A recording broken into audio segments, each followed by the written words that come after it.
You've been hearing us talk about imperial yeast for a while now, and that's because we absolutely love the stuff. With 200 billion cells in each pitch-right pouch, we rarely need to make starters these days. While originally based out of Portland, Oregon, imperial yeast has expanded to the East Coast, meaning even more people have access to their incredible lineup of yeast, including popular strains like A07 Flagship, A38 Juice, A09 Pub, and a Brewlosophy favorite, L17 Harvest. So good. Whether you brew at home or on the commercial scale, imperial yeast has what you need to make the best beer possible. You can check out all of their available strains and start your planning at imperialyeast.com.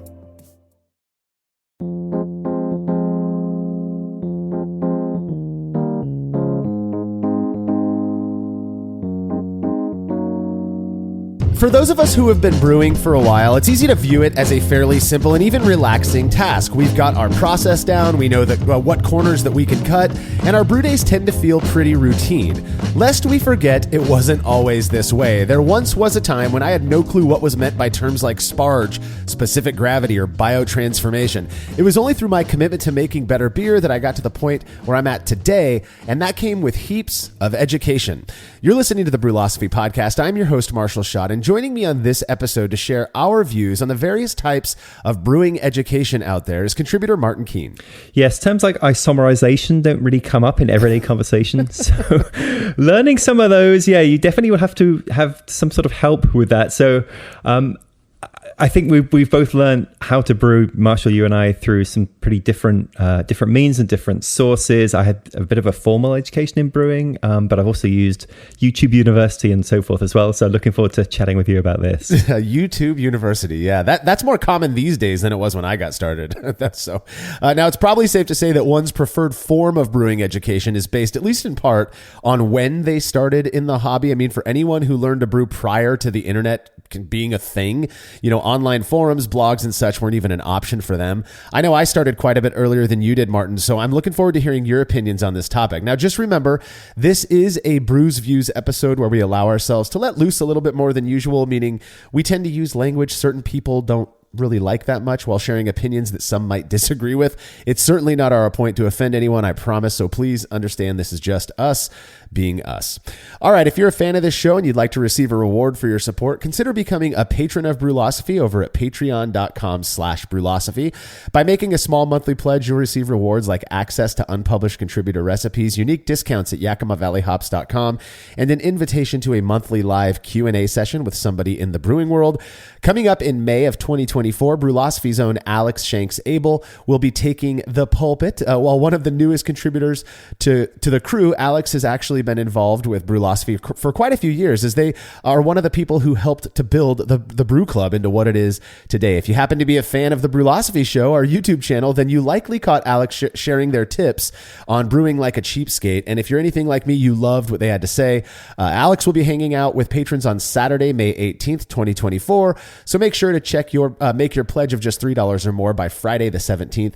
All past sessions will be stored on our private Patreon and Facebook pages, so patrons can go back and watch them whenever they like. Learn more about all of the rewards we offer for your support and become a patron today over at patreon.com/Brewlosophy. Another really easy way to help us out is by using the links found at brewlosophy.com/support when shopping online. Your experience doesn't change at all, and we get a little kickback for the referral that helps us to cover the costs of running all of this stuff.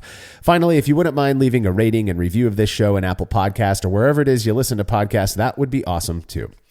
Feedback is brought to you by Clawhammer Supply, who are known for their incredible all-in-one electric brewing systems. I've brewed on both their 120 and 240 volt systems. I'm telling you, these things are legit, efficient, easy to use with a relatively small footprint. You are not going to be disappointed with one of these units. Plus, the folks behind the company run a killer YouTube channel, which you can find by searching YouTube for Clawhammer Supply. If you're in the market for electric brewing gear or even just reasonably priced kettles and such, make sure to check out what Clawhammer Supply has to offer at clawhammersupply.com. And don't forget to let them know Brewlosophy sent you when you're checking out. That's clawhammersupply.com. Listener Wyatt Crane wrote in with some thoughts after listening to our last Brews Views episode, where we shared our opinions on the changes happening at the American Homebrewers Association.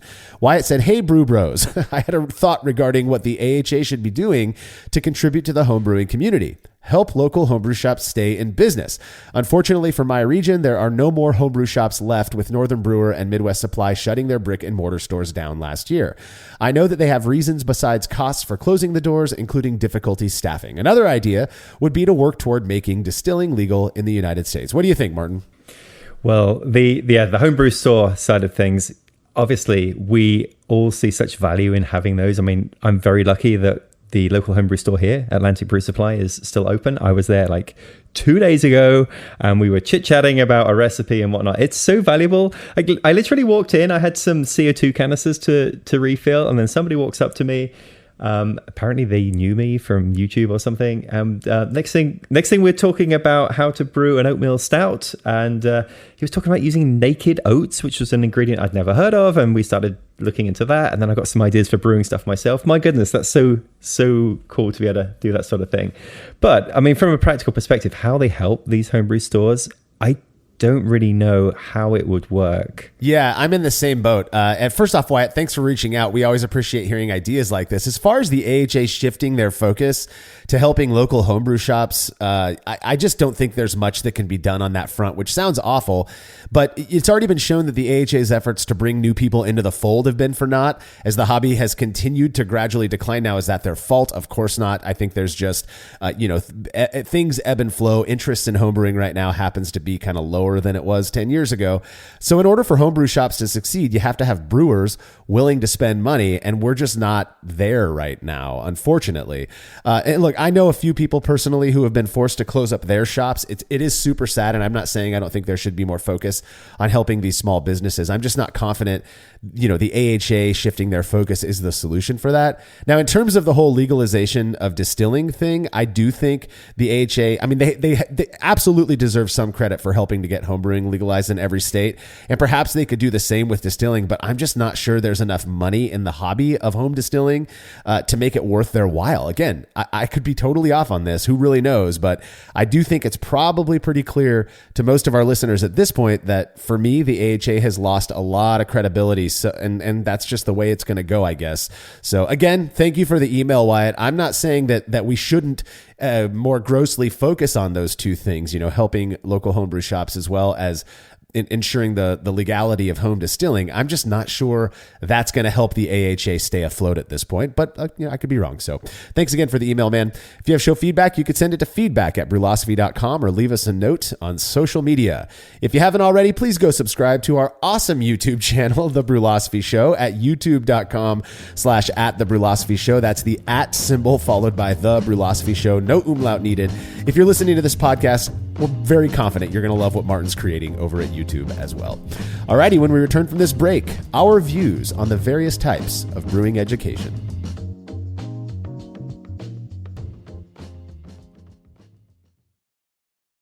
After a long brew day, the last thing I want to do is waste more time chilling wort. I've tried so many different options, and ultimately I settled on the super efficient immersion chillers made by Jaded Brewing.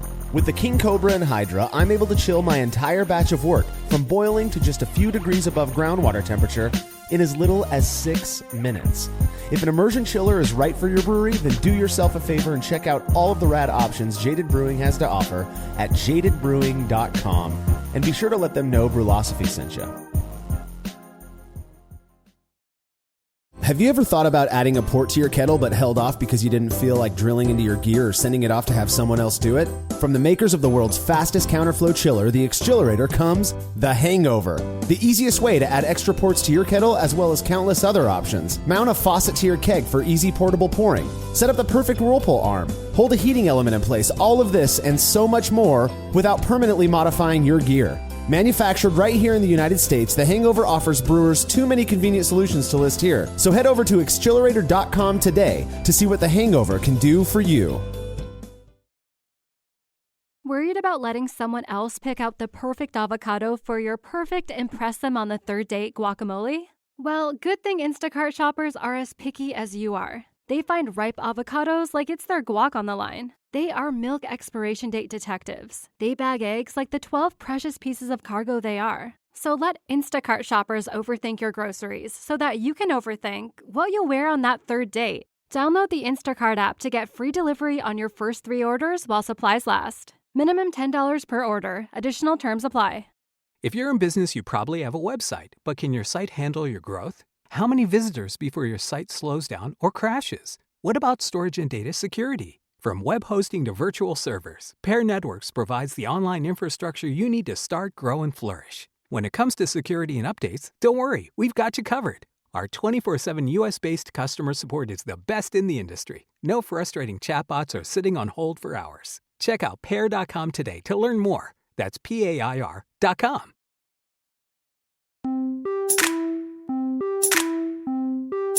When I bought my first homebrewing starter kit back in 2003, it came with all of the gear I needed to make an extract with steeping grains batch of Irish Red Ale, a single sheet of paper with the instructions printed on it, and a book called The Complete Joy of Homebrewing, which was written by the one and only Charlie Papazian. I think a lot of people are familiar with this book.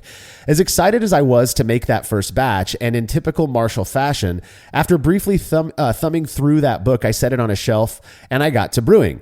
That book remained untouched in the same spot for the following year and a half, during which I brewed a handful of batches before moving from Bellingham, Washington down to where I'm at today in California. Now, this is coming from a guy who had just received my undergraduate degree in psychology and was planning to start grad school soon. I was very familiar with reading books, don't get me wrong.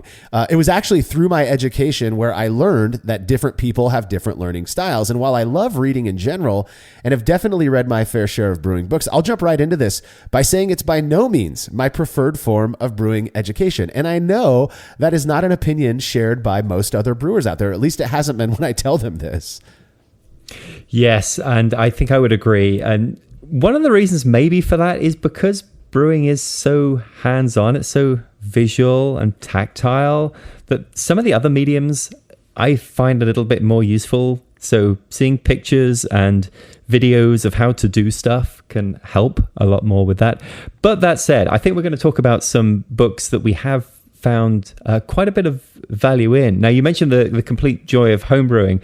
When I started my first kind of homebrewing class, which was just an hour thing, I think it was a Groupon at the local homebrew store, and they basically were quoting huge passages out of this book, the Complete Joy of Homebrewing, and really talking us through it, and and really getting to the crux of it, that this can seem a really intimidating kind of thing, and there's a lot of scientific stuff going on here, and oh my goodness, how difficult it can be. But you know what, at the end of it, you're always going to come up with beer at the end, and that was the message that we got across from that. Exactly. I mean, that was Charlie's tome, right? Was relax, don't worry, have a homebrew. I mean, that he tried to make it very approachable, which is something I feel like here at Brewlosophy we can really relate with. Here's my take on books as a source of brewing education. I have read through a few books from cover to cover. I mean, we're talking American Sour Beers by Michael Tonsmeyer, The Water Book, which was in the Brewing Elements series by the Brewers Association or Brewers Publications, and that one was written by John Palmer and Colin Kaminsky. I read through the whole yeast book. Of course, I've read through all of How to Brew.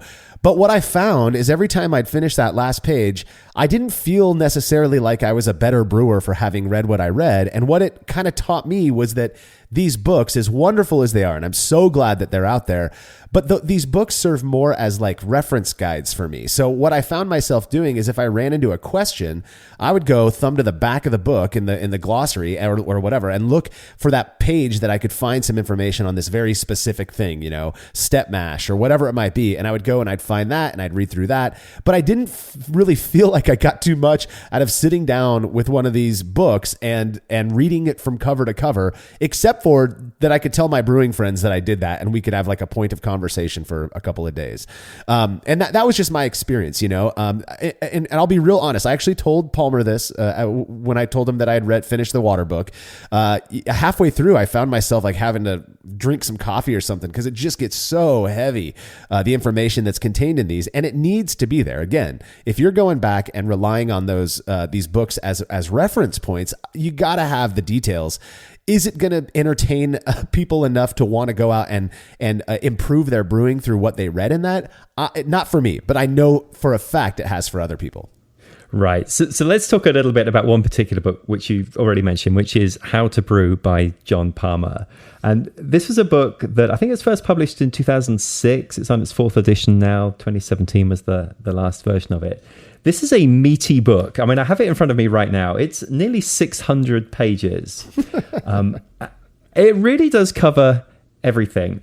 And the funny thing is, I have sort of conflicting views on this book because I absolutely love it. It's so good. And it's actually quite approachable. You'd think a book about brewing could get pretty boring.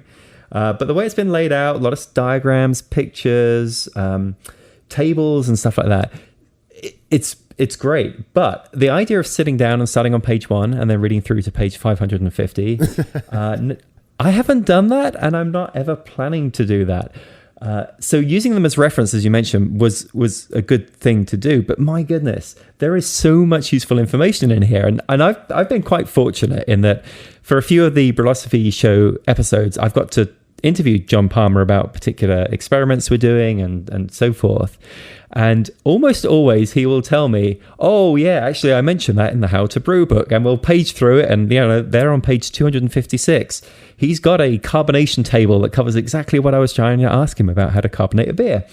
And it's full of kind of hints and tips and whatnot. So I think the best way to approach these kind of books, because they are so big and so dense, is to just kind of thumb through the section that you're currently got a question on or you're thinking about in your brew day, and then using them that way more as reference than as narratives that you would take to the beach and read through. That's certainly the case for me. And again, I have friends, one in particular, Sean Wood, who is a book hound, and it's like he can read. So How to Brew is one of the few books that I've read cover to cover. It was not the latest edition, trust me. This was like, 15 years ago. So edition 2 or whatever it was back then. But it was one that I did read cover to cover. I really appreciate John's his ability to speak about some kind of heady topics in a way that makes it very digestible. This is not a promotion for How to Brew, but you should own that if you're a home brewer. There's a reason people refer to it as the home brewer's Bible because it is there's a lot of information in there. It covers pretty much everything that you could possibly think of. And the cool thing is John does make regular updates to it, hence the reason there are so many versions out there. But my friend Sean, I'm telling you, this guy will take a book, he'll read it from cover to cover, and it's like it all absorbed. Whereas for me, I could read a book cover to cover, and the few things in there that were interesting I would remember, but then I'd still have to go back and double check the parts that, maybe weren't that fascinating to me or that I wasn't focusing on at the time. And so that's why I tend to view them as more resources for reference as opposed to, these books that are just fun to read over and over again. I remember when the Brewing Elements series got started, I forget which one was first. I think it was Yeast by Jamil Zainasheff and Chris White from White Labs. And I picked it up immediately and I read that one cover to cover. And I remember being like, what the hell did I just read? First off, I was already aware that starters, at the time at least, starters were absolutely necessary if you were using the popular liquid yeast at the time. You wanted to increase your viability. I already got all of that from other sources of education. So reading about it didn't really change anything in my way of thinking about approaching yeast or fermentation, but it did, deepen my knowledge of why, of the underpinnings of certain things that we do. Same thing went for, I love Stan Hieronymus's hops book in the Brewing Element series. And then of course there was I think it was John, who was it? John Mallett, who wrote the malt one. That one I did not read cover to cover, but I read most of it by thumbing through over time. And then of course water, which again, I told Palmer, I was like, man, I'm so glad there are these calculators where I don't have to overthink these things. I can just plug in a couple numbers and do what I need to do. I don't need to know about the underlying reasons behind the buffering capacity of calcium chloride versus, calcium sulfate and stuff like that. That's great, but I'm not going to go out and teach this stuff. So yeah, again, books, great. I've got a ton on my shelf, as I'm sure a lot of homebrewers do, that are just gathering dust at this point because I only pull them off when I need to look something up. But that, again, that's just me. Yeah, and speaking of gathering dust, I did want to give a shout out for these 2 books I have in front of me, which I just got off my bookshelf, have not been opened in a few years, but from the Master Brewers Associations of the Americas, the MBAA. They have a series of books that are not really aimed at home brewers, but I did find that at least the first book in the series, which is Raw Materials and Brewhouse Operations, as being a really good way of understanding really just the basics of understanding a little bit about what malted barley is and all of the sort of things related to the beer ingredients themselves. So those would be something I would recommend. The other book that I just absolutely have to mention would be the BJCP guidelines. I know it's not really a book. That would be like a manual, right? I have a printed version of it. So I treat it like a book, and every page is dogged and stained. That I have been through that with a fine tooth comb, mainly because I brewed every single beer that was listed in it. But that's another one. Yeah, God. And then just as you mentioned, Marshall, there about everybody should have How to Brew. Let me tell you why you should have How to Brew. There is not a single brewing situation I've ever encountered where this book was not useful. When I wanted to brew a beer and ferment it in my bathtub, How to Brew told me everything I needed to know to do it. I mean, you can't get better than that. I'm sure John's terribly proud of that statement, that he's had that influence on you. I agree. If you're going to pick one book, my suggestion would always be How to Brew. I just think it covers everything. And even if you get an older version, if it's cheaper or whatever, you're not missing that much. The updates John's making. He was just emailing me to talk about his recommendation for gelatin fining that he put in the latest edition of How to Brew and how it was influenced by all of our gelatin experiments. So he really is like keeping his thumb on the pulse of things that are happening, and you're getting these regular updates, which I think is pretty rad. So now another source of that's fairly similar to books, but in my opinion, quite a bit different as well, of brewing education would be magazines, which we're fortunate in this hobby to have quite a few options available to us. Obviously, if you are an AHA member, you get Zymergy, either digitally, or if you pay a little bit extra, they send you the beautifully printed magazine that they've put a lot of work into. I'm not sure where Zymergy is headed with all this stuff with the AHA. I've commented in the past that I felt like it was beautifully printed, but there was a lot more ads than I've seen in other magazines. But I don't really care about that so much as long as the content in there is worthwhile, is meaningful. And I always felt like the Zymergy stuff was my favorite brewing magazine, without question, has always been Brew Your Own.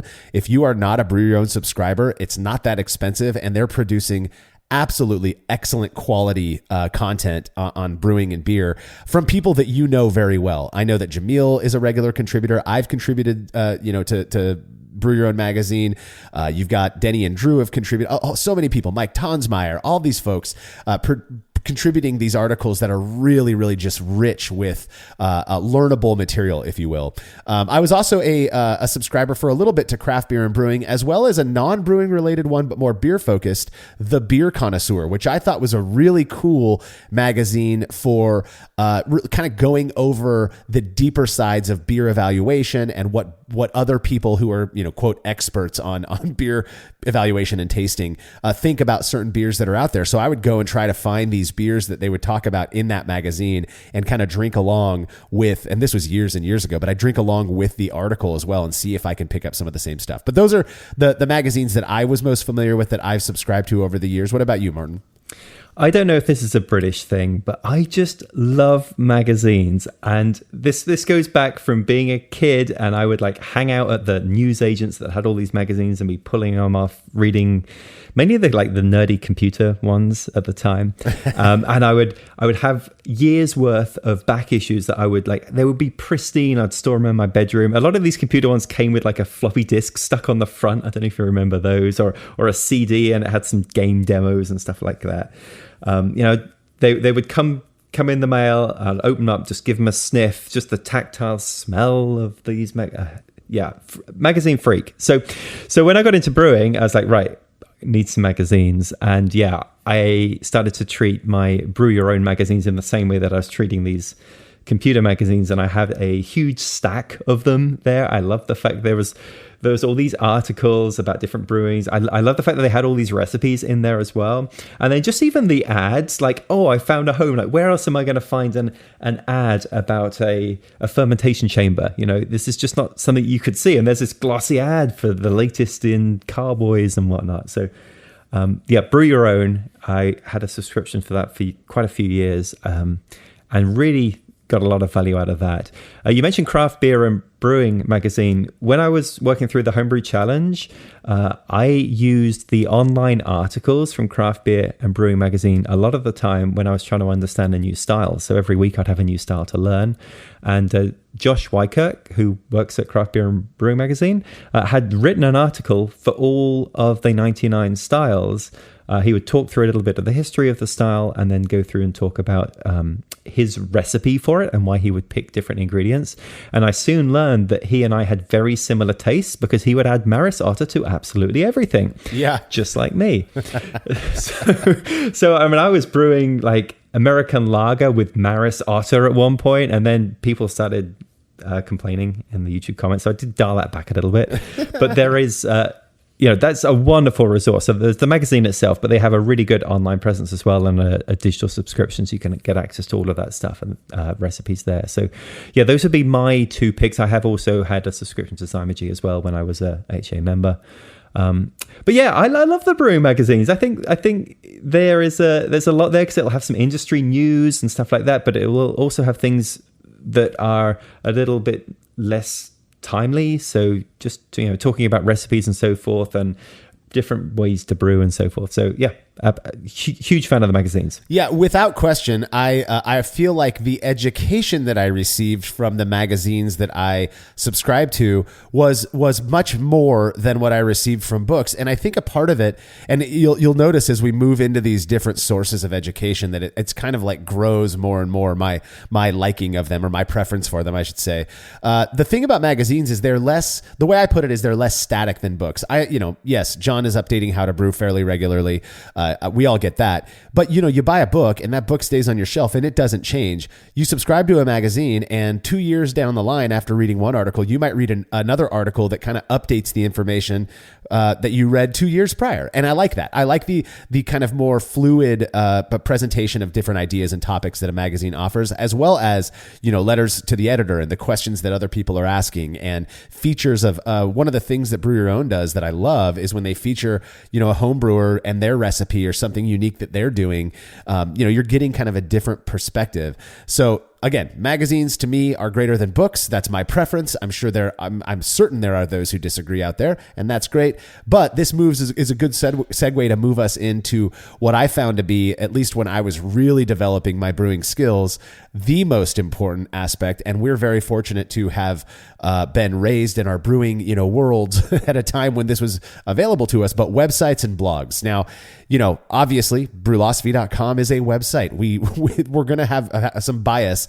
I went that route originally because I found it so helpful and I wanted to do something that would be helpful to other people. But prior to my starting Brewlosophy, that was where I went. I mean, online, we're going to get into forums and social media and such in a minute, but finding these blogs online where they explained the things that I wanted to know in a nice package that is a blog post or an article was so meaningful to me. You look at things like the Mad Fermentationist, which yes, Michael Tonsmeyer's got kind of a name for himself in the world of sour beer after he released American Sour Beers, the book. But his website to this day is one that I'll go back to and reference with just ideas and things that he was trying out. I think a lot of people rightfully credit Mike as being one of the spearheaders, behind the whole hazy IPA movement, with all of the cool stuff that he was experimenting with over 10 years ago. And I just think that's awesome. Another one that I wish was more active today, I don't think it's active at all, was the Braukaiser website, which was set up, it looked a lot like Wikipedia, but Kai Troyster was behind that and was doing all kinds of amazing experiments on water quality and the kind of stuff that really inspired our approach here at Brewlosophy. And that's that is the kind of stuff that I love. It's easily accessible. I can be laying in bed on my phone, reading one of these websites and not feel like, I'm going to lose sight of it or lose the page that it's on because it's a website. I can bookmark it if I want to go back to it. So for me, that was a huge source of how I learned what I know today, which I'm by no means considering myself an expert, but man, if it weren't for the internet and websites and blogs in particular, where people were sharing their experiment findings and their experiences, I certainly would not be where I'm at today. So we're going down a scale of accessibility here from kind of least accessible to most, I think. So we were saying books, maybe reference, and then magazines kind of nice, but then websites and blogs, so accessible, right? You can just Google something and you're going to get a link to a blog. I mean, I'm on brewlosophy.com, honestly, the most, even though this is what we do, Brewlosophy, there's still so much reference information in there. But, just still in defense of magazines, I have a question about America, Marshall. Can I just ask you that? A bit of an aside? Yeah, as an expert American, you are absolutely welcome to ask me any question you'd like about this great country. Thank goodness I was able to find an American. Okay, so here's my question, right? Magazines. The thing that I loved about the magazine is that it plopped through my front door with a big bang, because we have letterboxes in England. Right? Oh, yeah. And it lands, and then I would run downstairs and go read it, because it's, hooray, the issue of my magazine has just showed up. But in America, you don't have letterboxes, you have mailboxes. And this is in the land of convenience, right? You guys have drive-through banks, but you have to walk to get your mail. I don't understand. Well, I'll tell you what, where I live today, in Fresno, California, when I was a kid, before I moved to Seattle, there were a handful of friends of mine, of our family, who had, I guess we call them the door mail slots or something like that, because they were so uncommon around here. But we absolutely had some friends in our family who had, if it is what you're referring to, it's like a little thing that you lift up on the door and you can slide letters through and they fall down onto the floor in front of your door, right? That's it. Yes. So they're not, it's not that there aren't any in America. It's that there really aren't many in America. I don't know anybody who has those anymore, at least again, where I live in this part of California or where I come from up in the Seattle area. It's just not a common thing. And I don't know why. It does seem way more convenient, particularly when you've already got Amazon going to your front door every day anyways. And, dropping packages off, you might as well just put a hole in your door and do it that way. But I will tell you this, that where I live, we actually have little centers. So I have to walk, 15 feet down the street to get my mail, and it's in a box with everybody else's on my street's mail. And I think that is more convenient for the USPS folks, the Postal Service workers, as opposed to them having to go house to house. They can just, get it all done in one fell swoop. So I think that's the reason why, but I really don't know, Martin. What did you call a letterbox? A door hole? What? We didn't call it anything. We didn't call it a letter box. Oh my goodness. Okay. Anyway, let's talk about some of my favorite blogs. When I was trying to build my electric brewery, there is a blog called The Electric Brewery, which has a ton of articles on how to set up, with a lot of pictures, how to set up your brewery. Now, this was I don't know if it's been updated in 10 years now, so it's a little bit out of date. And electric brewing has changed so much, because when this originally came out, it was definitely the exception rather than the rule to be using electricity. But that one was quite useful. And then the other one, which is also sadly no longer updated, is Homebrew Notes. And so it's just homebrewnotes.com. And I don't know anything about the person who put this together. I was just trying to look up to even see what their name was, and I'm not sure they ever list it anywhere. But this is just a brilliantly written set of instructions for just like how to do kind of cool stuff with brewing, and it really covers every single step you need to do. So it covers things like how to freeze yeast, which is something I did a Brewlosophy Show episode on. Well, it all came straight out of Homebrew Notes. Or how to build yeast starters in a pressure canner so you can use them for later, and that was taken from this site as well. And it really does cover absolutely everything. Like, it'll tell you how to lay out the stuff on the table so it will be most convenient for you to reach the glycerin before you need to reach the yeast cells and all this sort of stuff. It's unbelievable. So definite shout out for Homebrew Notes as well. I've never heard of Homebrew Notes, and it's weird because as I talk to people who got started in brewing after I did, the more I realize, like, I've fallen into that group of folks who had my thing back then and who is no longer seeing some of the newer things come around. Now, obviously, Homebrew Notes is not that new if they're no longer updating their website, but that was not anything I'd ever heard of. Maybe I've come across it at some point. I don't know. But definitely, the ones that we've talked about already were massively formative for me. In particular, I just want to reiterate, it's still out there. It's just not updated. If you're into the kind of the science nerdy side of things in terms of, beer and brewing, you've got to go check out Braukaiser. It's Braukaiser. It's phenomenally rich with experimental information. Kai did an absolute bang up job over there. And if you are a listener, we're going to talk about podcasts in the next segment, but if you are a listener of Basic Brewing Radio and you go back into James's archives, you're going to get a lot of episodes that had Kai on as a guest. That's actually how I was introduced to Kai, was through Basic Brewing Radio. So again, just a phenomenal source of really cool information there. Now, another kind of spin-off of the whole, online thing would be online forums and social media. If you talk to any of the kind of old guard of homebrewing, the folks who got started in the 70s and the 80s, a lot of them will mention that their first access to kind of an online group group for homebrewers was Usenet, or what they called, I believe, Homebrewers Digest or something like that. I never used anything like that. And mind you, I brewed my very first batch in early 2003, and I didn't even think to look for like homebrewing online forums back then. I was so unacquainted with the whole internet thing. I used it primarily for doing schoolwork because I was an undergrad, and then I did what do they call the fantasy basketball for a couple of years. So all of everything I did on the internet then was focused just on fantasy basketball. But it wasn't until like 2010 or something that I really started getting into the homebrew forum thing. And I definitely developed some favorites through that, but I have a ton of experience with certain ones that I can speak to. I just don't want it to sound like I'm neglecting some of the early, the forefathers of the online homebrew forum thing, because I never had any experience with them. For me, the very first place that I found as an online place to go and shoot the shit with other homebrewers and get reamed for doing something other people don't do was Homebrew Talk. And I believe my username is still Brewlosifer, and I used it incessantly. I was constantly going on there and engaging with other homebrewers. And while I very rarely visit that website anymore these days, it was a pretty important part of me developing what I did today. In fact, it was through users on Homebrew Talk and their encouragement of me to start something on my own, brewlosophy.com, because I was just sharing my silly little brewing experiments on Homebrew Talk, and they were like, dude, we want a place to go where we can actually access this more easily. And so I have to give them some credit for what Brewlosophy is today. Right. But I don't know about you, but this also makes me a little bit sad, because if I Google something, I don't know, just searching about something about a brew day, and I'll get a list of articles come up in Google, and most likely something from Brewlosophy is going to come up pretty near the top.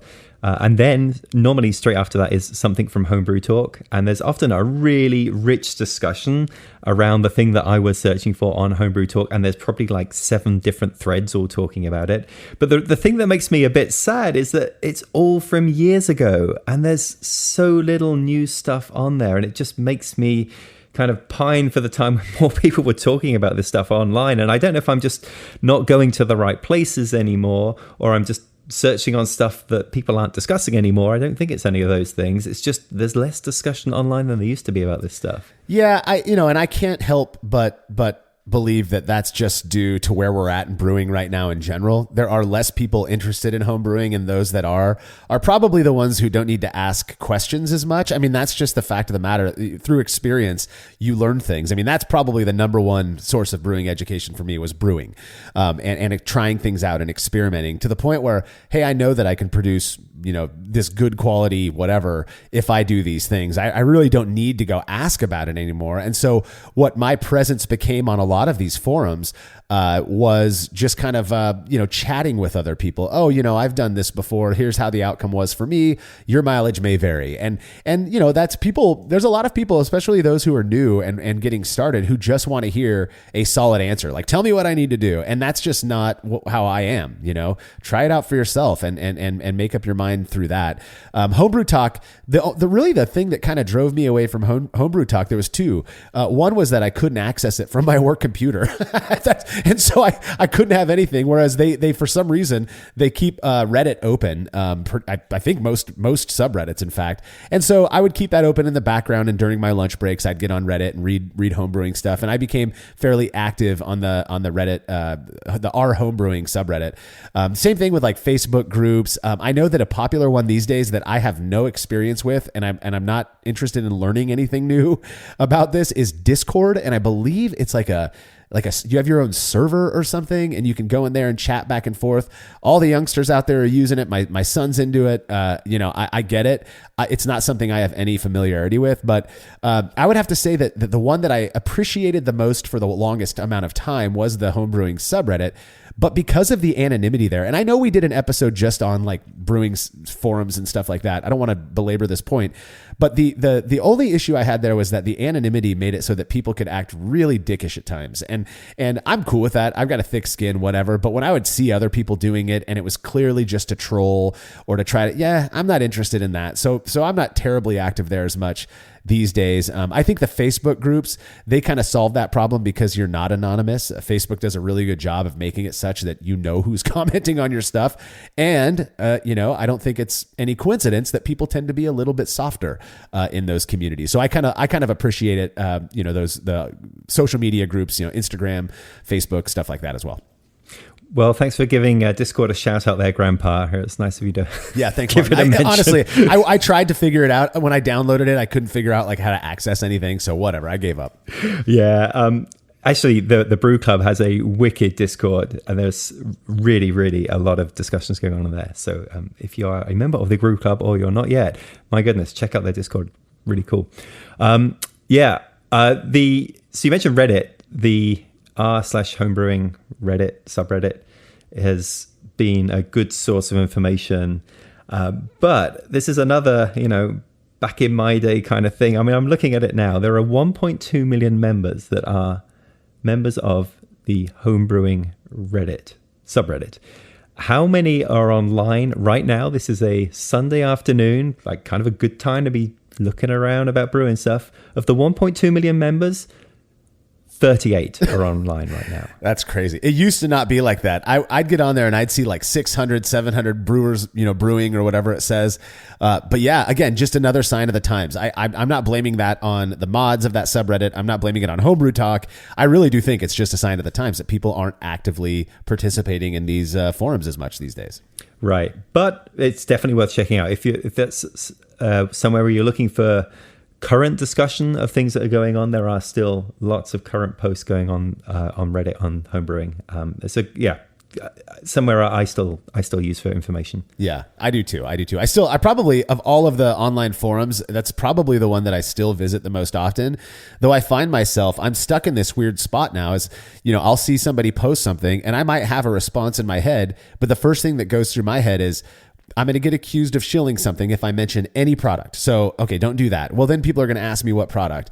I don't want to get caught up in that bullshit. So if I say anything relating to, if I'm responding to a question with an article, with the results of an experiment, for example, or anything like that, I'm going to get told that I'm being shill and that I'm just trying to promote Brewlosophy. And it became so annoying that I just stopped doing that, which I'm sure made the 14 people out there who hate us that much that they'd comment anytime I would comment quite pleased. But, I don't know. If people really wanted us to be more active on these forums, let us know. I don't think any of us would have an issue with that. Just understand that we get there's presumptions about our intentions that we have no control over. And people are going to make it sound like they know for a fact we're just trying to sell more, whatever, and that's just not the case, man. If this was making any of us rich, I think we'd be, our homes and the cars we drive would look a little bit different, but that's the case for online forums and social media. There were a few, again, we talked about this in a past episode, but there were a few Facebook groups that got really ugly there for a while.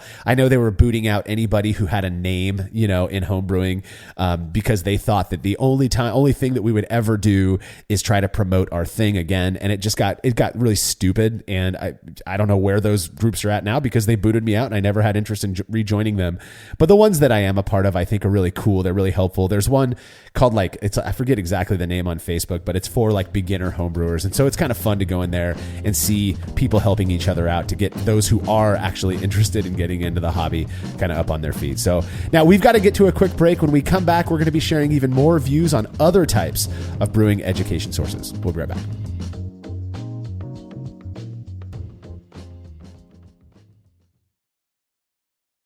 There's no denying that stainless steel is the best material for brewing equipment, and Delta Brewing Systems offers some of the lowest prices on high-quality stainless gear, like the Firm Tank, which in addition to holding 8 gallons or 30 liters of wort, comes with a domed lid to even further reduce the chances of a messy blow-off. Plus, it can hold up to 4 psi of pressure for closed transfers. Delta Brewing Systems also has their own line of brew kettles, as well as one of the lowest-priced all-in-one electric brewing systems out there, and their prices are shockingly low. If you're in the market for legit stainless gear that won't break the bank, do yourself a favor and head over to deltabrewingsystems.com today.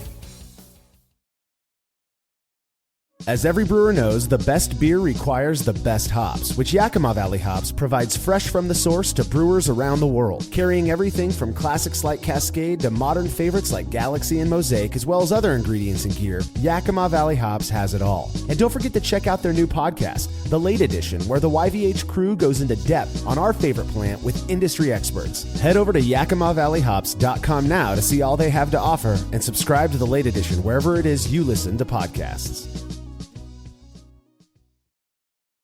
Worried about letting someone else pick out the perfect avocado for your perfect impress them on the third date guacamole? Well, good thing Instacart shoppers are as picky as you are. They find ripe avocados like it's their guac on the line. They are milk expiration date detectives. They bag eggs like the 12 precious pieces of cargo they are. So let Instacart shoppers overthink your groceries so that you can overthink what you'll wear on that third date. Download the Instacart app to get free delivery on your first 3 orders while supplies last. Minimum $10 per order. Additional terms apply. Denim is in demand at Plato's Closet in West Ashley and North Charleston. Get cash on the spot for everything denim. Bring in your trendy and classic styles of gently used name brand denim. Get paid for your denim shorts, skirts, jackets, jeans, and more. We're looking for denim that is blue, black, or a bold color, and jeans in styles like mom jeans, bootcut, baggy, flared, and ripped. We want everything denim. Sell your denim for cash at Plato's Closet today. Plato's Closet, located in West Ashley on Sam Rittenberg Boulevard and North Charleston on Rivers Avenue.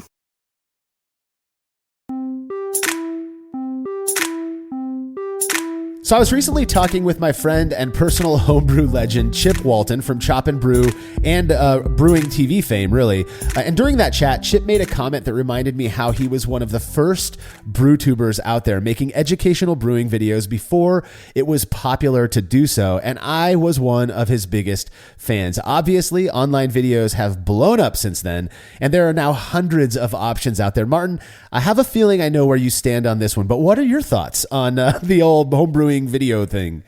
Now we are talking my language. Yeah. So I just truly do get most of my brewing information and entertainment and everything comes through YouTube, because what we're doing, it's, as I mentioned at the beginning, it's visual, it's hands-on, and to be able to actually see it, see what a beer looks like, see what the process already, the ingredients look like, all of that stuff. It's so visual, and I absolutely love YouTube for that. I have a bunch of recommendations for channels, but Marshall, what are some of your favorites apart from obviously the Brewlosophy show? Oh, my absolute favorite. No bias whatsoever in that.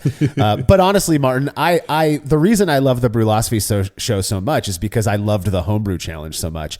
And your approach, I've talked to you about this. I don't mean to butter your buns, but your approach is one that I find incredibly watchable, and I want to view, more. And that's the same for some of the other ones that I'm going to mention. First and foremost, if you're not following the Chop and Brew YouTube channel, one, it's fascinating information. I think Chip has an incredible approach and presentation, but he's also, like I said, he's a legend in the BrewTube world. And Brewing TV is where he got his start with Jake Keeler and Mike Dawson as a part of the whole Northern Brewer thing. And here's the crazy thing. I've brought this up with people and they don't know what Brewing TV is. And again, that just proves my grandpa-ness in this hobby. I started watching Brewing TV when it was posted to Vimeo back in 2011 or 12.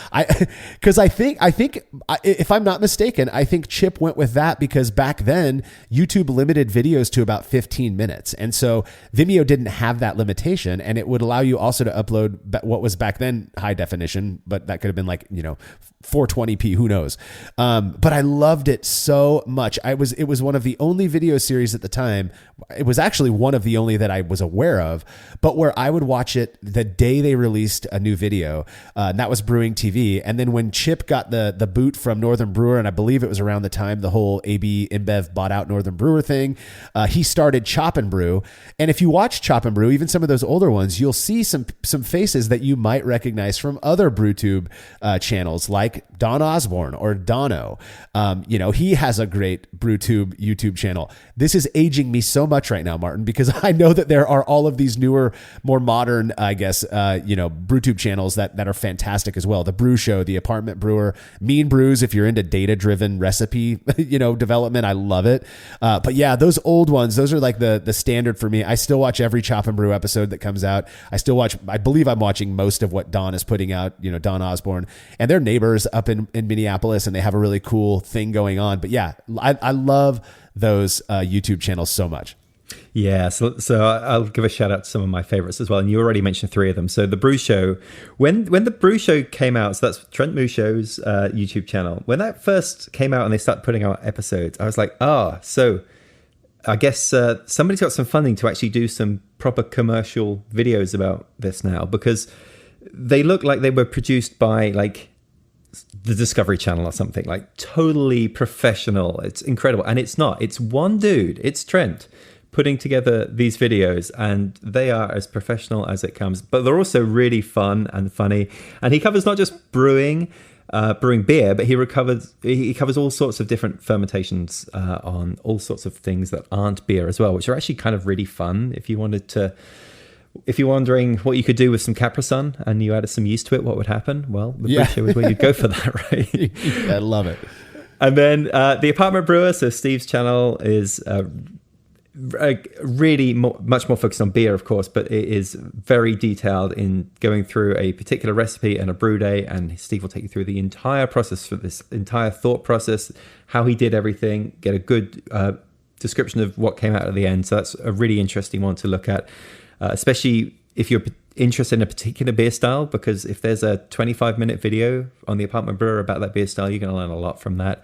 And then the Mean Brews, I've collaborated with Mean Brews on a couple of videos with them, and well, that's just such an interesting approach, because the idea here is to take a bunch of award-winning recipes and then to basically average them, to mean them down, to distill them, and then to take that averaged recipe and then to see what it comes out like, actually brew it up. So it's very data focused, and that's a really good way to sort of learn a style. And I've taken some of those Mean Brews recipes and brewed them myself, and they've come out great. But I'll not try and spend too long on this, but I'm going to run through a few others. So, Clawhammer Supply. Amen, brother. You beat me with a punch there. Yeah, I was going to say one of the best brewing and beer related YouTube channels out there. We can't leave them out.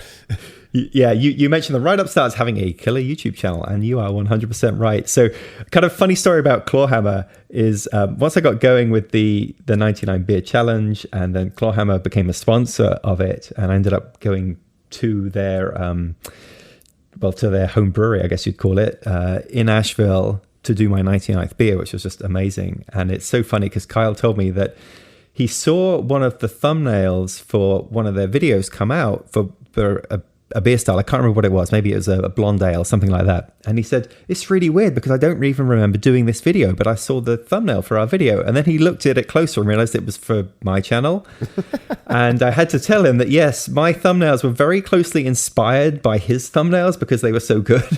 And then if you kind of look at the setup that I had, I used to put all of my brewing stuff against a wall, and then I would like face the camera, and then the brewing stuff would be behind me. And then I saw that the setup that Clawhammer had, where they stand behind a table with the brewing stuff in front of them and the camera in front of that. I was like, right, I'm going to copy that. So basically everything I've done is a straight up copy of Clawhammer Supply. So the sincerest form of flattery, Martin. That's the exactly.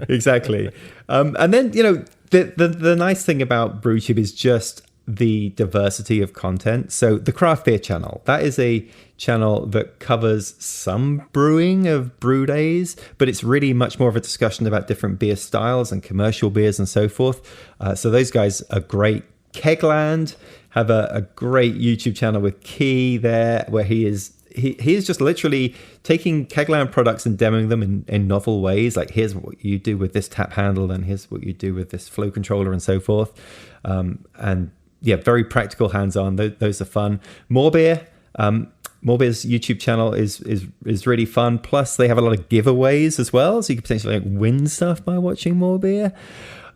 Then CH has a couple of YouTube channels, so Homebrew for Life, which is really funny. It's hilarious. Yeah. CH scripts these, and they are so funny. He'll take a lot of memes and stuff like that and incorporate them in movie clips and so forth. And then he also has a live stream which runs every couple of weeks called the Hoppy Hour. I got to be on that a couple of times, and that's really fun as well. David Heath Homebrew, that is a guy out of Australia who's covering a lot of homebrew equipment, homebrew techniques, best practices, so forth. Elementary Brewing is another one, and Flora Brewing as well. Yeah, and there's a bunch of others that I probably just haven't put on this list, but that just the wider point is that there is really something for everyone out there on YouTube. That's what I was just going to say is obviously you and I share, the similar interests when it comes to these brewing YouTube channels. Elementary Brewing, his approach again is just phenomenal. CH is one of the funniest people in home brewing. I think you and I have both been on the Hoppy Hour with him, which are just these kind of like free flowing, free for all, shoot the shit sessions that last way longer than they should, but they're fun and entertaining for the most part. But then also, the Homebrew for Life is just so much fun, and the way that he approaches talking about it and keeping it as real as possible is something really admirable to me.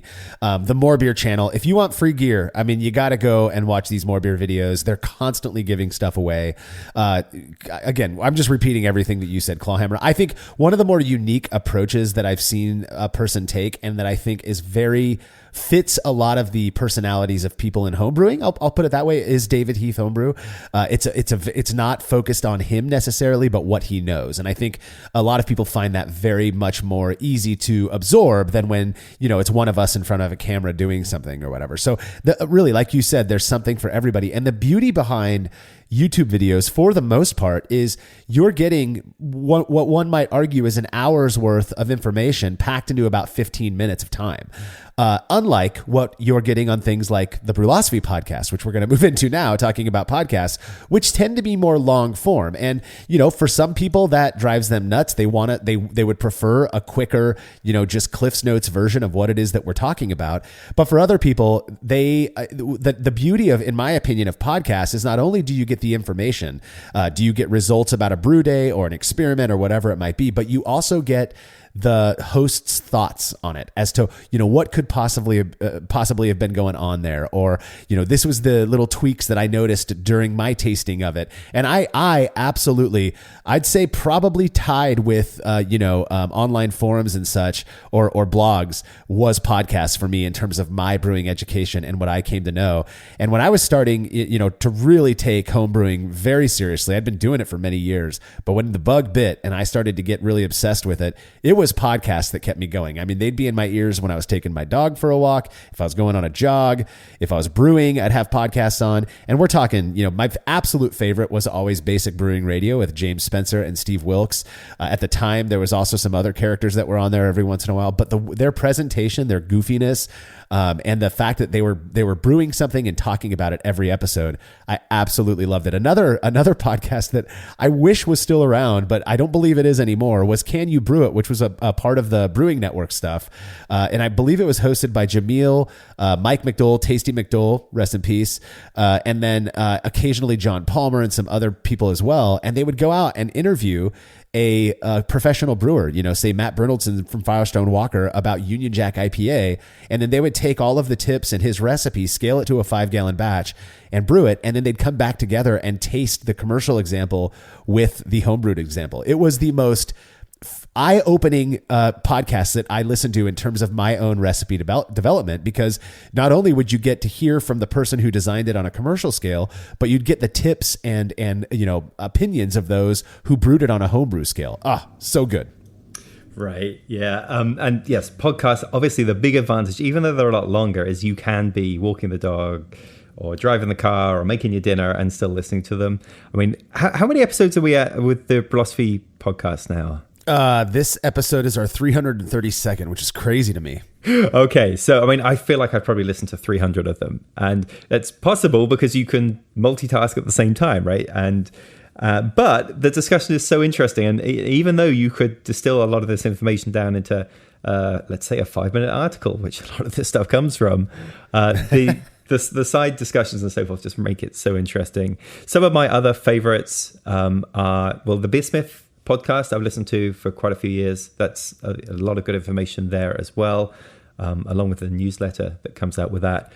So that's a good one. And of course, we also have the Brew Lab podcast as well. So I suppose we're not supposed to really be talking about our own stuff, but I'm also a big fan of that, especially the sort of behind the science kind of aspect of that as well. So yeah, there's a whole bevy now of beer and brewing related podcasts. One that has kind of gotten some attention lately is Drink Beer, Think Beer with John Hall.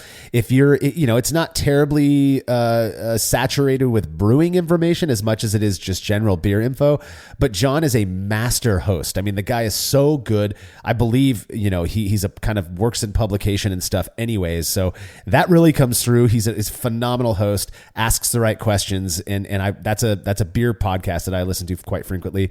Of course, you got Experimental Brewing with Drew and Denny, and they take a pretty unique approach. I've heard some feedback from people. Oh, where's all the experiments? If you're calling yourself that, trust us, doing these experiments is not easy. It takes a lot of work. So the fact that they have a consistent podcast where they're sharing brewing news or beer news and then talking to other people out there, I think it's very valuable. You've got the Master Brewers podcast, which again, that is just super, rich with kind of deeper information on brewing and beer. So many great options. Of course, you got the Brewlosophy podcast where we try to mix it up a little bit every week. By every other week, we're doing an experiment focused show. And then in between that, we've got these brews views and experience episodes. We've got our short and shoddy series, and then we do our Brew and A as well. Again, just trying to keep people interested and mix it up a little bit. And I think we have all of the folks that we've mentioned, and I believe you mentioned Beersmith, which is hosted by Brad Smith from the Beersmith recipe development software. All of these people contributing to this thing that we love so much. And I think it's such an accessible form of education. And there's just so much out there. The one warning that I always give people is when you hear somebody say on a podcast, on a YouTube video, even if they write it out on a blog or something, that you absolutely must do such and such, I would probably, keep their opinions at an arm's length at the very least, because what we found is that that's not necessarily true, and it's probably not a good way to approach teaching people information about brewing, especially when we're in the state that we're in today in this hobby. Indeed. So we've both said that we like podcasts, the two people who are recording a podcast right now. So yeah, right. Surprise, surprise. But what I've noticed is that absolutely everybody I talk to in beer in any capacity is aware of this podcast, including a lot of commercial brewers have told me that they're listening to this, which kind of blows my mind that we might be talking about some experiment we did on our basements or in our garages. And here's what 20 people said about it. And then people are taking that feedback and incorporating into actual commercial breweries. Yeah. Pretty cool. Well, I mean, what is a commercial brewery but a humongous garage? I mean, you know what I mean? It's not like they're doing much different than we are. I say that half joking, of course. But I think overall, you and I agree that podcasts and videos and such are a very accessible form of brewing education that even this day serve their purpose. You can learn a lot by watching and listening. But of course, there are the more experiential methods for gaining a brewer's education. And we're going to kind of go in order here of what I personally think can be the most, I guess, poignant. And the first one is obviously local homebrew clubs, or any homebrew club, even online clubs, where you are engaging with people who not only share your interest in homebrewing, but that you've developed kind of a community with. And for me, at least, I'm no longer a member of our local homebrew club here in town, and there are various reasons for that. One of which is I just don't have the time to participate in the way that I feel would be meaningful. But I am a member of the Brew Club, our online brew club that is not necessarily, we're not in charge of it. It's a whole group, an independent group of people who run the brew club. But the level of interaction among brew club members is just it's awesome to see. These people are constantly coming together and coming up with new ideas to keep brewing interesting. And in that, there's a huge educational component. I believe the Brew Club has a guest every month to come in and talk about something, to share their knowledge about something interesting in the brewing world. It's absolutely phenomenal. People like Vinny Chilurzo. We've had multiple people from Brewlosophy come on and talk. It's just such a cool thing. And I know that, when I was a member of our local homebrew club here in Fresno, we tried to do at least, for a segment of each club meeting, an educational component. And there was a lot. That's how I learned about Brew in a Bag, was watching my friend Brad, when he was a relatively new member of our homebrew club, come and do a demo, right? Demonstrate what it is to brew in a bag. And then when he went and won, first place in a local homebrew competition, then I had to stop poo-pooing this weird, brewing in a bag approach. And I ultimately adopted it myself. So. Yeah, so homebrew clubs, I have to say I've been very resistant with the idea of like joining a homebrew club. And up until 18 months ago, I'd never been to a single one, even though a lot of people had invited me to attend theirs. I just didn't really get the idea. We're like, hanging out a bunch of brewer nerds and they're going to just try their weird saisons and like do some tasting notes. Yeah. And this doesn't sound like much fun. Pretend that you like what they're serving you. And oh, that's delicious. Jolly good. Yeah. Yes, exactly. So I was totally like, no, I'm not, this is not for me. But then I joined Brewlosophy, and then I needed 20 participants to drink my beer. And I realized pretty quickly that if I went to a homebrew club meet, I could probably knock out like most of the 20 just at that single meet. So I started to go to the White Street Brewers Guild, which is like 45 minutes away from me. It's not that close, but it was the biggest homebrew club in the area. And now I am absolutely fully on board with the value of homebrew clubs. It's like the one place you can go and talk about the nerdiest thing relating to pressure fermentation with your spunding valve, and like the other person you're talking to, their eyes are not glazing over. They're in fact then like telling you about what they did with it, and like we're talking the same language. I cannot talk to anybody else in my real life about the sorts of things that I can talk to these people about, and they all are full of different ideas. A number of the experiments that I have come up with and proposed to do came about because of discussions at these homebrew clubs, where I've met a guy who, he has a yeast keg, right? He has his lager yeast keg and his Belgian yeast keg. And all he does is when the keg empties, he just pours some more wort on top and then calls it a day and waits for that to ferment. And then, when that's done, he puts some new wort on top of that and so forth. It's like, oh my goodness, that's an idea. I'm going to try that in an experiment and so forth. So that's fun. And also, there's typically a presentation. Somebody will teach you. It's only 20-30 minutes, but there'll be that aspect of it. You can compete if you're into that.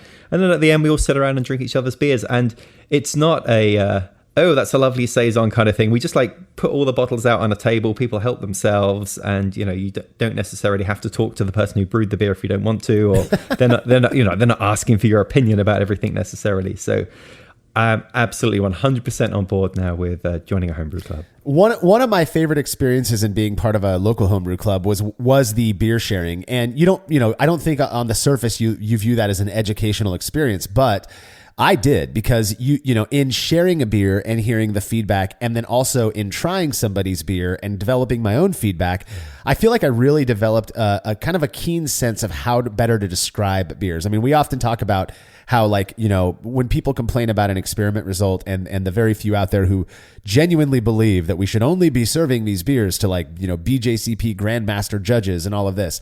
Well, what you learn is that those people are very good at describing beer, but it doesn't necessarily mean that their palates are any, quote, better, than anybody else's. And we've got data to kind of, support that idea.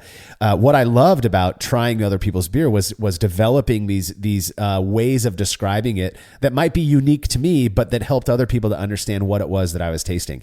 And you get that through the kind of that feedback loop of talking to somebody, hearing what they think, sharing your beer with them, drinking their beer. And I just think that's a phenomenal experience. So join a homebrew club. Also, the beautiful thing about it is if you start to feel like you're puttering out and you're losing interest, getting around a group of people who are passionate about it can really be a motivating factor. So check out local homebrew clubs. Unfortunately, if you're like Martin and me, those homebrew clubs might be a little bit further from you than it makes it easy to get there. And when you have a family, it can be difficult. Hence, the online thing is an alternative that I've found to be quite meaningful. Now, another source of brewing education that I think is pretty interesting, and I have my own opinions on it, but it is arguably a source of education, would be conferences and events that you participate in live. Now, obviously, HomebrewCon, or what used to be known as the National Homebrew Conference, NHC, has an educational component. Every single day of the conference, you wake up and there are a smattering of different talks that are going on, presented by different people in the homebrewing world. And, my opinion on that is most of the time, almost all of the talks that I went to, I already knew pretty much everything the person was saying because I'd read about it online. Most of them have blogs or YouTube channels or whatever. And so for me, it wasn't terribly educational, but it was neat to go in and, again, kind of like a podcast, hearing a different spin on, how they came to the whatever it was they came to, or getting to ask them questions at the end of their lecture. I do think that's very valuable. And maybe I wouldn't want to go to too many of them personally. There are other formats that I appreciate a little bit more, but I know a lot of people really got a lot out of those seminars. Yeah, and I've never been to any of these kind of homebrew cons or any of these brewing conferences at all. But from what I've seen, they share a lot of similarities with other non-beer conferences that I've been to, which is the educational portion of like the lectures is really a pretty small part of it, and it's much more about the networking and in this case the beer sharing and stuff like that. Is that the case at these kind of events? It's very much the case. Yeah, it's basically just a big homebrew club meeting with a lot more people. There's beer shares, there's the lectures, there's all kinds of events going on, and regardless of the event you're going to, I think the most the one that I'm most familiar with, at least, is HomebrewCon, because I've gone so many times. But I've also had the opportunity to go to some international conferences in New Zealand, in Ireland, and these are just as cool. And they all, they're formatted differently, but they all provide something similar, which is, in vivo experience with people who have learned something and they want to share that knowledge. And I think, again, if you're not going to conferences, give one a go. If you've got one local to you, if you happen to be able to travel to one that's coming up, I think you'll see, even if you go to like a beer conference, something that's not even necessarily brewing related, but like Firestone Walker's, their invitational, all of these different things, you go and you're communing with people who share your interest, and it can be quite inspiring. And I to me, there is, that's important for this hobby, is to keep people inspired and motivated. And these do a really good job of that, while you also have the opportunity to learn something new. Well, beer conference organizers in New Zealand and Ireland, if you need someone else to come to one of your events, my calendar is open. Yeah. Yeah, Martin would be great. Now, Martin, there is a form of brewing education that is going to be the most obvious, that I have no experience with, but I know that you do, and that is more of a formal brewing education. We're finishing up with this one because I feel like a lot of our listeners, the majority of our listeners likely aren't going to go this route, but I do feel like it's a huge source of a deeper education in beer and brewing. Right, and this is how I learned to brew. So the local community college, the technical community college here, runs a brewing course. And to be clear, it's not intended really for home brewers. It's intended for people who want to get some kind of certification and get into commercial beer brewing. And the idea is that at the end of this course, you will be able to find yourself a placement in a local brewery, starting to actually help with brewing the beer or managing the brewery in some kind of way. So the way this worked was each week we had 2 nights of classroom education for about an hour and a half, with a head brewer in the area. So my instructor was Thomas Vincent, and he was setting up a brewery at the time called Compass Rose. So we would learn all of the theory there. So we would have these textbooks, like we had these Master Brewer Association textbooks that we'd go through, and really learn the basics of actually how to perform brewing and so forth. But then the third night would be a actual field trip, and we would go to a local brewery in the Raleigh, North Carolina area, and the head brewer there would show us around, and we would get to check out all sorts of aspects of how the canning line works and how the brew house works and how the pilot system works and so forth. We would meet people in the industry that would come to talk to us about beer distribution and so forth like that. And then at the end of the class, we got to go to one of the local breweries and brew a class beer on their pilot system. And we got to bottle it and take it home, and we came up with our own beer as well. So for me, that was really, really educational. There was a test at the end, an exam and so forth. So you do have to make sure you were paying attention. But it was a very good way of learning the basics of brewing, but also really understanding the community of the commercial brewing world. It turns out everybody knows everybody else. It's like a really close-knit group, right?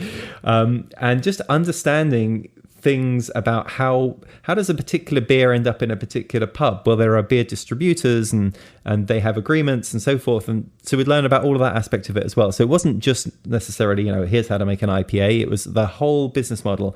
And for me, I found that really interesting and a worthwhile 6 months of, doing 3 nights a week. Yeah, without a doubt. And we should say also that our very own, the Brew Lab host, Cade Job, is currently getting a brewer's education up at Oregon State University. I believe his direct advisor is Tom Shellhammer. I mean, how cool is that?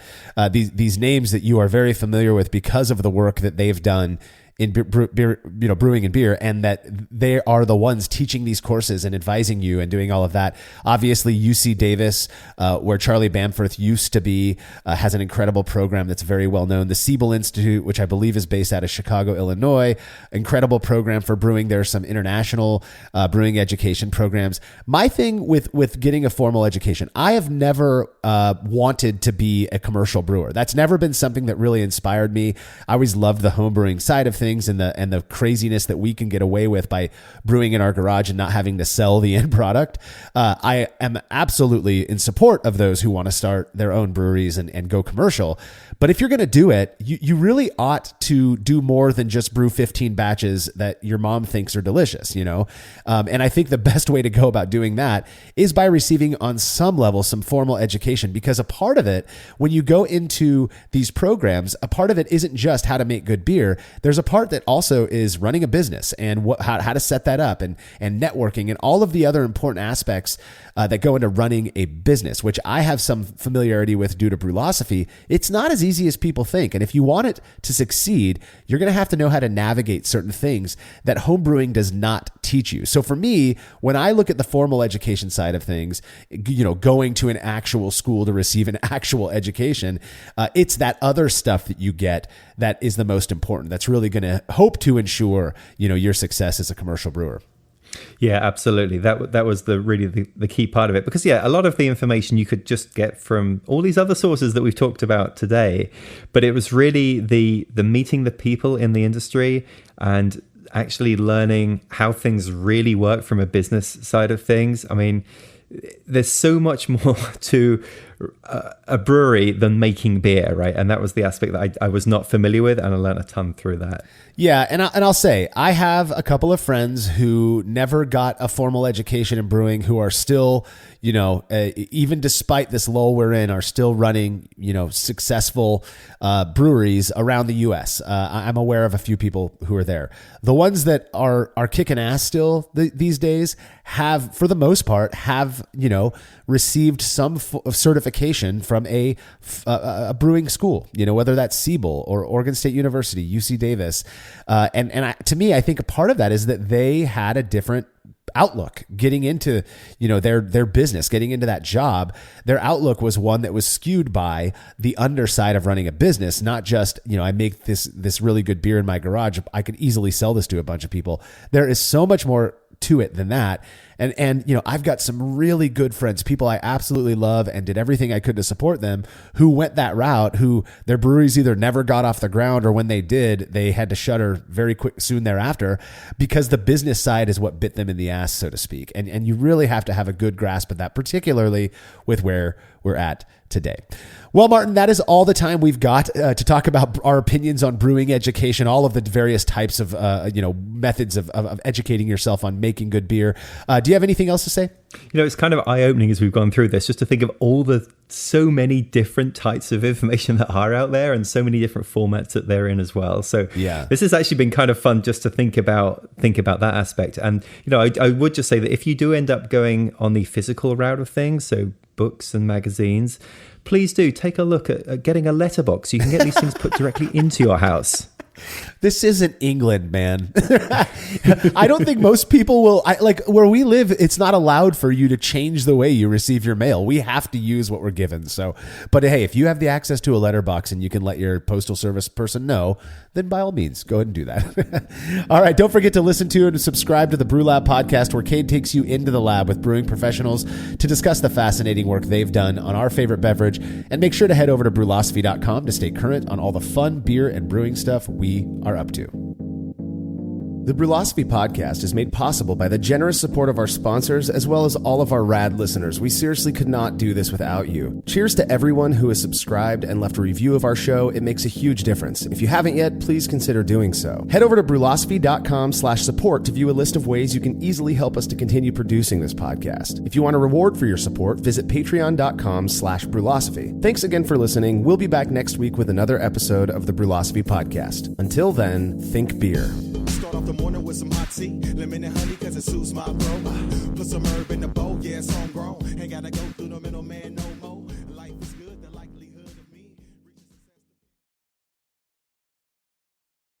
Denim is in demand at Plato's Closet in West Ashley and North Charleston. Get cash on the spot for everything denim. Bring in your trendy and classic styles of gently used name brand denim. Get paid for your denim shorts, skirts, jackets, jeans, and more. We're looking for denim that is blue, black, or a bold color. And jeans in styles like mom jeans, bootcut, baggy, flared, and ripped. We want everything denim. Sell your denim for cash at Plato's Closet today. Plato's Closet, located in West Ashley on Sam Rittenberg Boulevard and North Charleston on Rivers Avenue.